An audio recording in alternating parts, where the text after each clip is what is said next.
Hi, my name's Sue Ellam. I'm a professional tarot reader, and I have been for about 25 years, and I'm using the Mythic Tarot, which is based on Greek mythology. I'm Carrie Beleno, Keeper of the Words, and I am a spiritual life coach and intuitive Reiki master teacher for 20-some years as well. And I'm smirking because I picked a word that should be interesting. Okay, so the word of the day is shadow. The word is shadow. So, so I'm getting the message that that I need to take it in the direction of old New Age paradigms. So I want everyone to be aware that everything is different. Everything started to shift energetically in 2012, and now it is shifting again very shortly. And there's a whole lot of energy, astrology, paradigms, ages, all wrapped up in that, which I'm not going to get into. But one of the old New Agey paradigms is, I believe, dissolving, which is that idea of shadow self. In order for us to join in the unity consciousness that I've been teaching, and if you want to go on to my Chaos to Calm playlist, you'll see my sharing about unity consciousness. So when we are moving into this unity consciousness, we have to grasp and understand and integrate the idea that we are whole, that we are complete as we are, and that there isn't a shadow self that needs to be looked at, released, banned, and it's part of the dichotomy of who we are. It's part of the polarity of who we are, all necessary in our evolution and our ascension toward unity consciousness. Unity consciousness is the idea that what's good for you is good for me, and what's good for me benefits all. So that's very simply put. There's a little bit more about it than just that, but that's the premise behind it. So we New Agey people, which kind of isn't Sue and I, we may have been there at one point, but we've evolved into this new direction. We may have seen this banishment of the shadow self, or whatever, enlightening of it. So I'm going to say what I'm hearing is just to own it. We all have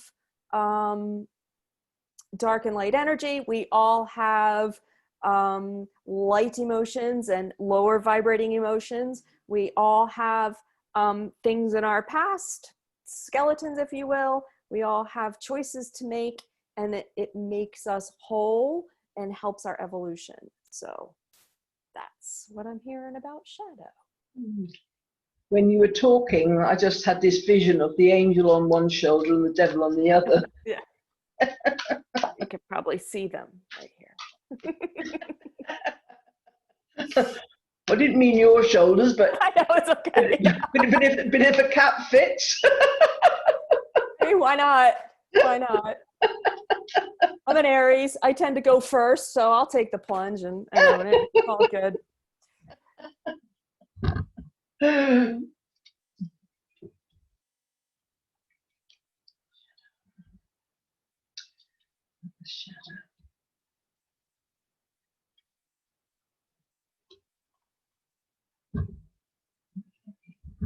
All right, we have the Queen of Pentacles.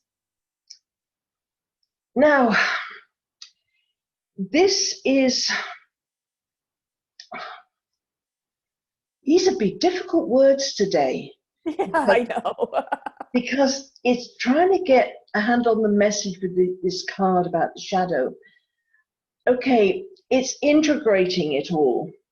That's the word I used. Yeah. Yeah, it is, because this is the Queen of Pentacles is very much the Earth Mother, very grounded, very gathering money and resources, keeping the home fires burning. It's if you're strong and stable within yourself, then you will find that there won't be so much jumping from the, so say, shadow side to the other, as I said, the angel to the devil.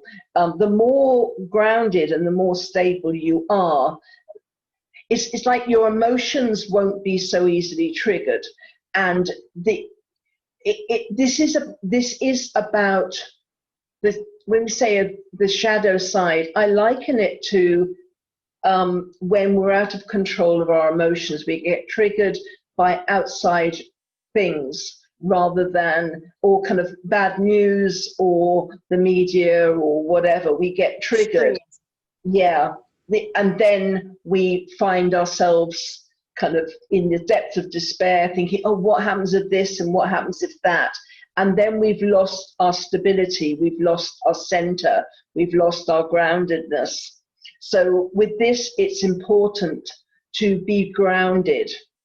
And then we can incorporate the shadow, because all of us have got things about ourselves that, if we know ourselves, we know our weaknesses, we know how we can maybe feel great in one thing and then suddenly something will trigger us and we're into judgment.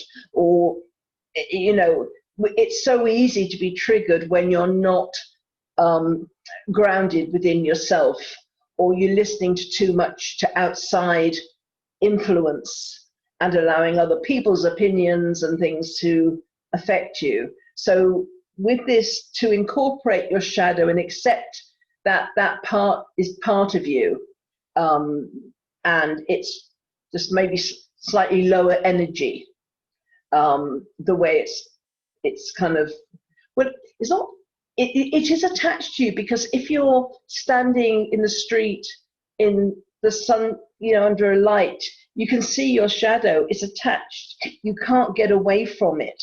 You move and it will move with you. The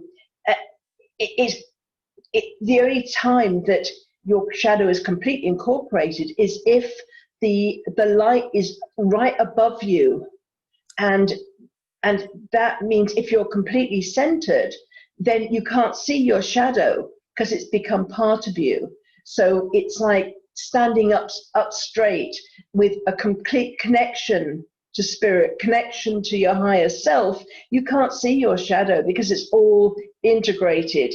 It's only when we're slightly off course, then our shadow keeps popping up. So it's about being integrated into yourself. I like that. Yeah, it's something that just kind of came to me. My guides are kind of helping me out here. But also with the shadow is we're restless. We feel we can do more with our lives. So when we're completely, we have complete integration, then we're coming from a place of strength, where we feel we can do more with our lives because we are kind of whole within ourselves, and from that place of strength we can move forward. But it's more difficult when we're scattered and we're dependent on other people. And that's why I don't listen too much to other people's opinions about things I do, because there was, I can't remember, maybe the name of the person that said it will come to me, but they were talking, he's a kind of a business coach, and he was saying that people start off businesses and then they think, oh, it's a great idea and I've got a wonderful idea and everything, and then they work at it for a year and then they discover that it hasn't worked.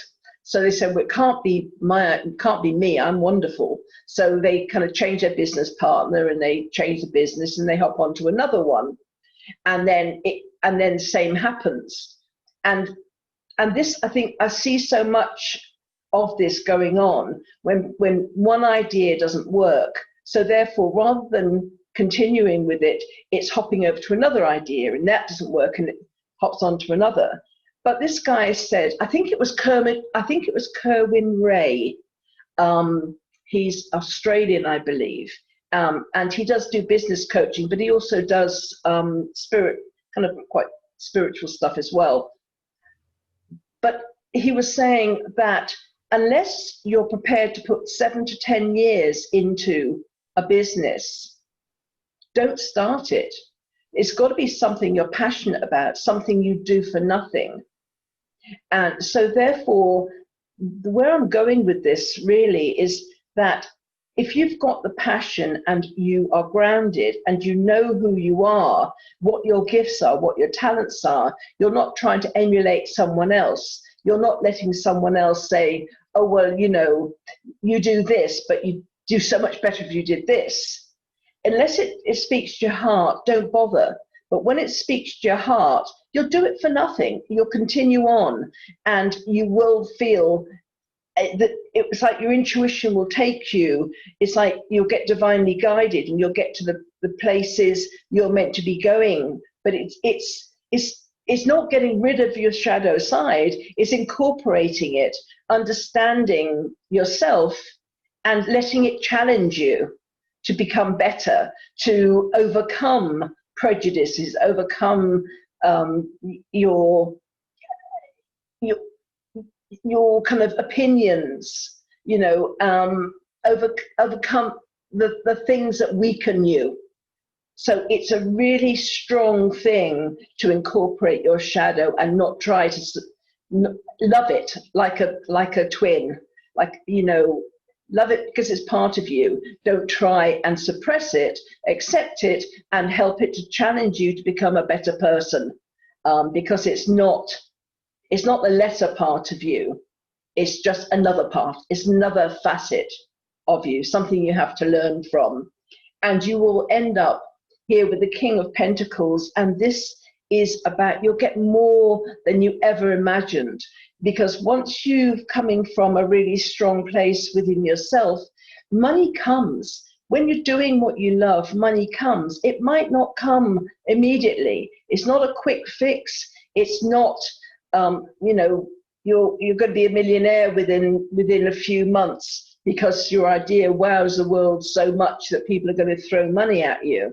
But it's a kind of a gradual increase, and you will find, if you're divinely guided, if you're on a path that suits you, doing something you're passionate about, you will be supported, and you'll be supported in ways you never imagined. So you will get everything that you need, and more than you ever imagined. And then that will create the Seven of Cups. And the Seven of Cups is opportunities, you know, and it's all, you're on a roll, and there's more opportunities coming. It will open more doors to you, and suddenly you'll look back and think, crikey, I didn't realize where 5 years ago, I would never imagined that this is where I am. But taking steps, step by step. But it starts with you embracing your shadow, not looking at it as an enemy. Look at it as a friend. It's like a teacher that will wrap you over the knuckles every now and again to make sure you keep your act together and that you become the best person you can be. And those are the cards. Thank you so much. Seems like we were on the same page. Please like and subscribe and share if this is meaningful to you. Check out our other playlists. Because we've done over 100 videos. We thoroughly enjoy doing them. So anyway, here we go. here's the 200. Oh, God. Anyway, we will see you later. Okay, bye. Thanks for joining us. Bye.